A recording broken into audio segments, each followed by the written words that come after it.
Hello hi everyone, good morning. ఈరోజు మన కిచెన్లో వచ్చేసరికి ఎప్పుడు ఒకేలా కాకుండా డిఫరెంట్గా టేస్టీగా అదిరిపోయే బెండకాయ ఫ్రై చేస్తున్నానండి.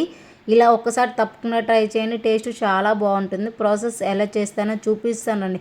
ముందుగా నేనైతే 1/2 kg బెండకాయలు తీసుకొని శుభ్రంగా వాటర్లో కడిగేసి మంచిగా తుడుచుకొని క్లాత్తో బెండకాయలను అయితే 2 ముక్కలుగా కట్ చేశానండి. సన్నగా అట్లా కట్ చేసుకుంటే చాలా బాగుంటుందండి. ఎప్పుడు ఒకేలా కాకుండా ఇలా డిఫరెంట్గా ట్రై చేయండి, సూపర్ ఉంటుంది. ఇంకా స్టవ్ ఆన్ చేసి గిన్నె పెట్టేసి 1 టీ స్పూన్ జీలకర్ర, 1 టీ స్పూన్ ఆవాలు, 1/2 టీ స్పూన్ మెంతులు వేసి బాగా ఫ్రై చేసుకొని అది పొడి చేసి పక్కన పెట్టుకుందామండి. ఆలోపు వేరే ప్రాసెస్ చూసుకుందాం.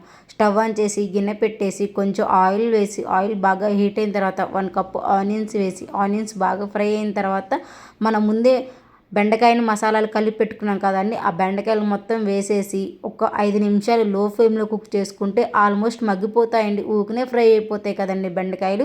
ఇంకా బాగా ఫ్రై అయిన తర్వాత చూసారు కదా, ఆల్మోస్ట్ అలా ఫ్రై అయిన తర్వాత మిక్సీ పట్టుకున్న జీరా పౌడర్ను కూడా వేసేసి 1 teaspoon salt, 1 teaspoon శనగపిండి అండి, ఇదేనండి సీక్రెట్ ఇక్కడ. చాలా అంటే చాలా బాగుంటుంది. 1 టీ స్పూన్ శనగపిండి వేసి మంచిగా స్పూన్తో అలా కలిపేసి ఒక 2 నిమిషాలు లో ఫ్లేమ్లో కుక్ చేసుకుంటే చాలా అంటే చాలా బాగుంటుందండి బెండకాయ ఫ్రై. ఇక ఫైనల్లీ కొంచెం కరివేపాకు వేసి అట్లా 2 నిమిషాలు ఉంచి స్టవ్ ఆఫ్ చేసుకుంటే బెండకాయ ఫ్రై రెడీ అండి. చాలా అంటే చాలా బాగుంటుంది. మీరు ఇలా ట్రై చేశారా లేదా నాకు కామెంట్ చేయండి, ఓకేనా.